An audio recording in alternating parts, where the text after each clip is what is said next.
Be me, Margaret. 53 years old, principal of Westbrook High for the past 7 years. Worked my way up from English teacher to department head to assistant principal to finally getting the top job. Always knew I was meant to lead. Not to brag, but I've always been the smartest person in whatever room I walk into. Men have been trying to hold me back my entire career. The old boys club, the golf course networks, the backroom deals. I've had to fight for every single thing I've ever achieved. And now I'm finally in a position where I can make real change. Real, lasting, meaningful change. The kind of change that will be written about in educational journals. The kind of change that will make Westbrook High a beacon of progress. Sitting in my office on a Monday morning in September, looking at the plaques on my wall. Certificates of appreciation, awards for administrative excellence. A framed quote from Gloria Steinem that I bought at a conference in Portland. Sipping my fair trade coffee from my ceramic mug that says the future is female. Thinking about legacy. What will people remember about my time at Westbrook? What mark will I leave on this institution? Then it hits me. Bathrooms, the most basic, fundamental space in any building, and yet so utterly divided along arbitrary lines. Why do we separate students by gender for something as simple as using the toilet? It's archaic, and it's exclusionary. It reinforces a binary that we know doesn't reflect the full spectrum of human identity. I feel my pulse quicken with excitement. This is it. This is my legacy project. Mandatory unisex bathrooms throughout the entire building. Not optional, not gradual, not some weak half measure. A complete transformation. Every bathroom converted to gender-neutral facilities. I grab my laptop and start drafting the policy document. My fingers fly across the keyboard. I'm in the zone, that beautiful creative space where vision becomes reality. The policy will be effective immediately upon announcement. No lengthy consultation period that would just give the opposition time to organize. No focus groups full of people who don't understand what's at stake. Leadership means making tough decisions. Leadership means having the courage of your convictions. I finished the draft in 2 hours. It's beautiful, comprehensive, detailed, leaving no room for interpretation or loopholes. All gendered bathroom signage will be removed within 1 week. All bathroom doors will be retrofitted with floor-to-ceiling partitions for privacy. Any student or staff member who expresses discomfort will be offered counseling to address their biases. I especially like that last part. If someone has a problem with this, the problem is with them, not the policy. I email the document to my assistant principal, Barbara. She's been with me for 3 years now. She usually agrees with me on everything, which is one of the reasons I hired her. I don't have time for devil's advocates or people who play the "but have you considered" game. I need people who share my vision.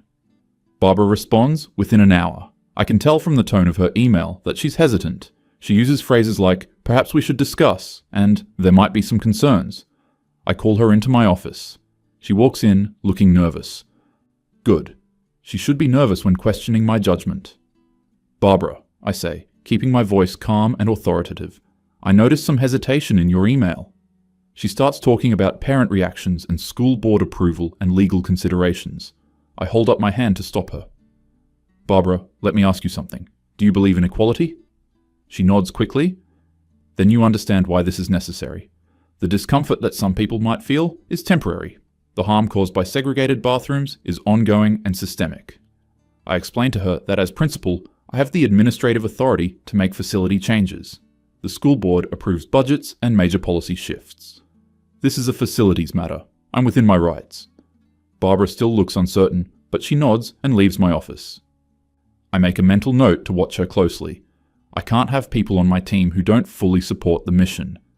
The next day, I draft the announcement. It goes out to all parents, students, and staff via email and the school website. I read it over 3 times before hitting send. It's perfect, firm, clear, leaving no room for argument. Effective October 1st, all bathroom facilities at Westbrook High School will be converted to gender-neutral spaces.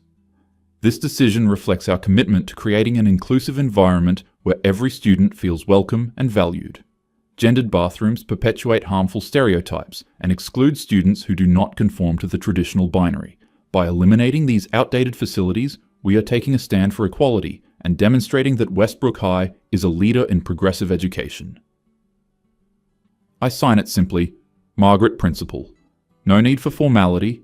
I want the community to see me as an authority figure who is also approachable, a leader who is confident enough to be on a first-name basis. The responses start coming in within minutes. My inbox explodes. Most of them are what I expected. Concerned parents using words like safety and privacy and uncomfortable. I skim through them without really reading. These people don't understand what they're fighting against. They've been conditioned by society to fear change. They probably watch Fox News and vote Republican. I delete most of them without responding. But then I notice something. The volume of negative responses is higher than I anticipated. Much higher. By the end of the day, I've received over 300 emails, almost all of them opposing the policy. I refuse to let this discourage me. Change is always met with resistance. Martin Luther King faced resistance. Susan B. Anthony faced resistance. I'm in good company. The next morning, I arrive at school to find a small group of parents gathered outside the main entrance. They have signs, handmade signs with messages like, "Protect our daughters," and "Parents have rights, too." I walk past them without making eye contact. Engaging would only legitimize their position. In my office, I check my email again. The responses have continued overnight, and now there's something new. Withdrawal requests. 4 families have formally requested to withdraw their students from Westbrook High. I feel a flash of anger, then calm myself. 4 families out of over 2,000 students. That's nothing. They'll be replaced by students whose families appreciate what we're trying to build here. I forward the withdrawal request to Barbara with a note, "Process these immediately. We don't need families who aren't committed to our values." The week continues. More emails, more negative responses, more withdrawal requests. By Friday, the number of withdrawal requests has reached 47. I start to feel a small knot of concern in my stomach, but I push it down. This is the hard part. Every revolution has its casualties. On Saturday, I check my email from home. There's a message from a man named David. He says he's a parent of 2 students at Westbrook, a junior girl and a freshman boy. His email is different from the others. It's longer, more thoughtful, less emotional. He says he supports the goal of inclusivity. He says he has nothing against transgender students, but he has concerns about the implementation. He mentions his daughter, Emily, says she's a shy girl who already struggles with anxiety, says she's expressed fear about using a bathroom where boys might be present. He asks if there could be some kind of compromise, perhaps maintaining 1 or 2 gendered bathrooms for students who have genuine discomfort. I read his email twice, then I write a response. "Dear David, I appreciate you reaching out.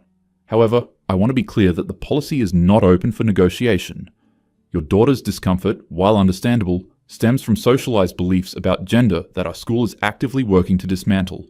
I would encourage Emily to speak with our school counselor about her anxiety." Creating exceptions to the policy would undermine its fundamental purpose and send a message that some students' comfort matters more than others. I trust that in time, Emily will come to see the bathroom situation as a non-issue. Regards, Margaret. I hit send, feeling satisfied. I handled that perfectly, firm but compassionate. The following Monday, David's response is in my inbox. He says he's disappointed. He says he had hoped we could find common ground. He says he's withdrawing both of his children from Westbrook, effective immediately. I feel nothing. His loss. But then I notice that David's email is CC'd to several other addresses. I recognize some of them. They're other parents. That afternoon, I receive 63 new withdrawal requests. I stare at the number. 63 in a single afternoon. The total is now over 100. I call Barbara into my office. "We need to discuss what's happening," I say. Barbara sits down and pulls out her tablet. She has the numbers ready. "Margaret, as of this afternoon, we've received 112 withdrawal requests. That represents approximately 5% of our student body." 5% is nothing, I say, though my voice sounds less confident than I intend. "The thing is," Barbara continues, "these aren't random withdrawals. They're coordinated. Parents are talking to each other, forming groups. I've heard there's a meeting scheduled for tomorrow night at the community center." I feel my jaw tighten. Of course they're organizing. This is how reactionaries operate. They band together to resist progress. "What do you recommend?" I ask, though I'm not sure I want to hear her answer. "I think," Barbara hesitates, "I think we might want to consider modifying the policy, maybe a phased approach or maintaining some gendered options." "No," I cut her off. "Absolutely not. That would be capitulation. That would send the message that if you complain loud enough, you can derail equity initiatives. Barbara nods slowly, but I can see she doesn't agree. I don't care. I didn't get where I am by backing down. I spend the rest of the week monitoring the situation. More withdrawal requests come in every day. The local newspaper runs a story about the controversy. The headline is, "Bathroom Policy Sparks Exodus at Westbrook High." I refuse to be interviewed. I know how the media operates. They would twist my words, make me look like the villain. Better to let my actions speak for themselves. By the end of the second week, the withdrawal count has reached 237. I do the math in my head. That's almost 12% of the student body. The budget implications start to become clear. State funding is based on enrollment. Fewer students means fewer dollars. I push these thoughts aside. Money isn't the point. Principle is the point. But then I get a call from the superintendent's office. The superintendent, a man named Robert, wants to meet with me. I've always found Robert to be a typical bureaucrat, more concerned with numbers and public relations than with actual education. He's the kind of man who says things like, "We need to find a balance," and "Let's look at this from all sides." People who say that never end up on the right side of history. I drive to the district office for the meeting. Robert is waiting for me in the conference room. He's wearing his usual grey suit. His face is arranged in an expression of concern. "Margaret," he says as I sit down, "I think you know why you're here." "I assume it's about the bathroom policy," I say, keeping my voice even. "The withdrawals are becoming a serious issue. The board is concerned." "Change always causes short-term disruption," I say. "The families who are leaving aren't the families we want anyway. They're not committed to inclusion." Robert sighs. "Margaret, we've lost over 200 students in 2 weeks. At this rate, we could be down 500 by the end of the semester. That's a budget shortfall of nearly $2 million. I feel a flash of irritation. Why is everything always about money with these people? "Are you asking me to reverse the policy?" "I'm asking you to consider modifications. Perhaps we could—" "No," I say firmly.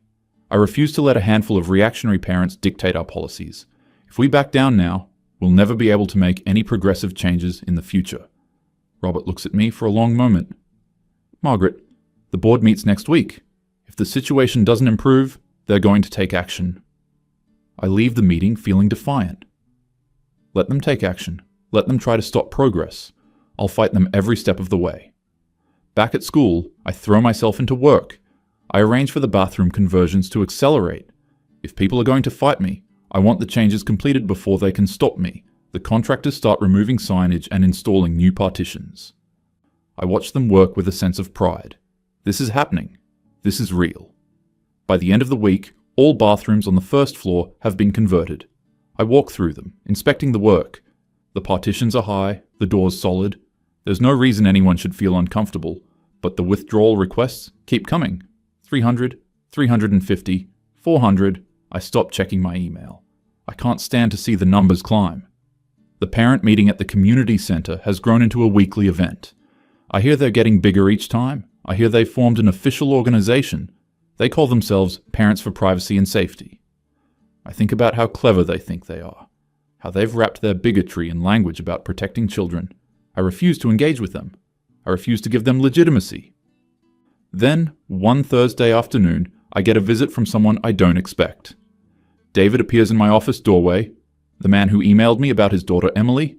I didn't even know he was in the building. "Do you have a moment?" he asks. His voice is calm, almost friendly. I'm suspicious immediately. "How did you get past the front desk?" "I signed in as a visitor. I'm technically still listed as a parent in your system, even though I've withdrawn my kids." I consider calling security, but something makes me hesitate. Maybe curiosity, maybe the desire to understand my enemy. "Fine," I say. "You have 5 minutes." David sits down across from me. He's wearing a normal button-down shirt and khakis. He doesn't look like a conservative activist. He looks like a dad. "I wanted to talk to you directly," he says. "Without lawyers or school boards or community meetings." "Talk then. I've been thinking about your email, the one where you said Emily's discomfort was from socialized beliefs about gender."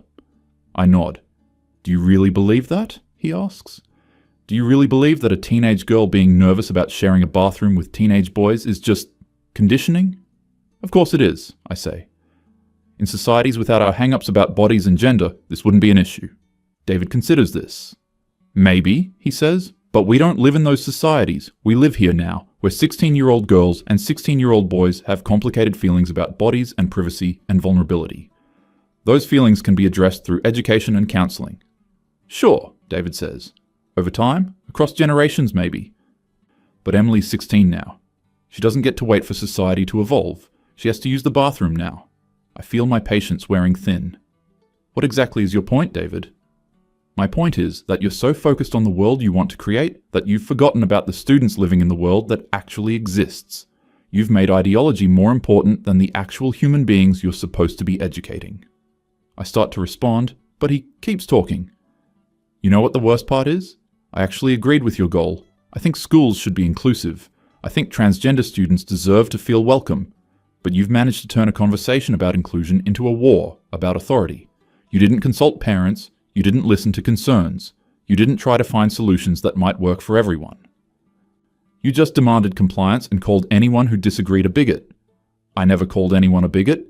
You didn't have to. Your email made it plenty clear what you thought of me and Emily. We were just obstacles to your vision. Problems to be corrected through counseling. I stand up. I think this conversation is over. David doesn't move. One more thing, he says. Did you know that I'm a property attorney? What does that have to do with anything? It has to do with the fact that your bathroom policy may have violated the terms of the school's construction bond from 2018. The bond was issued with specific facility specifications. Making substantial changes without board approval could constitute a breach. I feel something cold in my stomach. That's not possible. I've been looking into it. The community group hired me to investigate. I found some interesting things. The contractor you hired for the conversions? They weren't on the approved vendor list. The work wasn't submitted for building permit approval, and the changes themselves may violate accessibility requirements under the ADA because you reduced the total number of fixtures. I sit back down slowly. You're bluffing. Maybe, David says.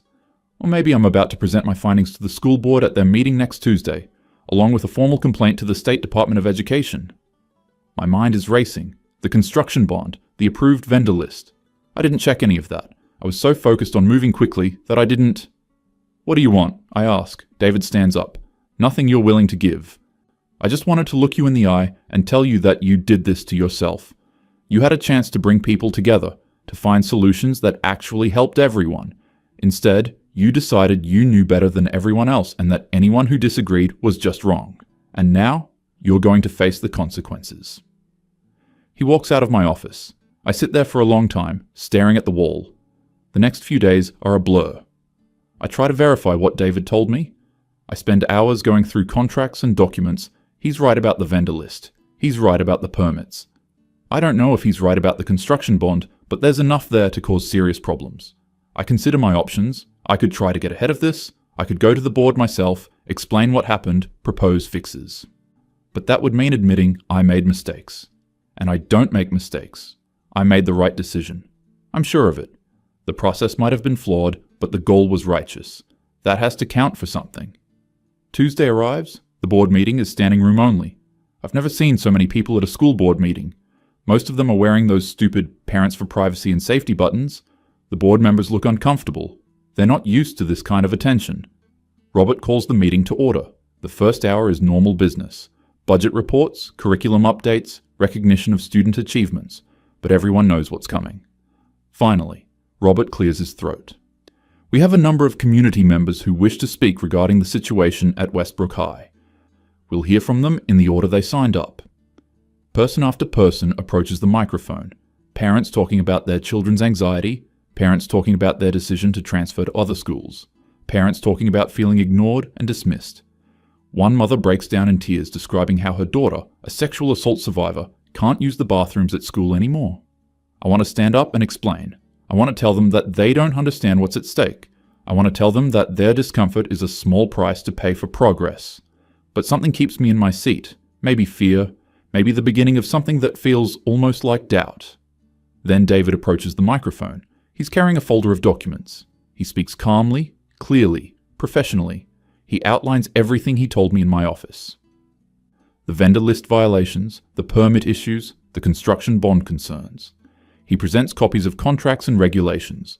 The board members pass the documents among themselves.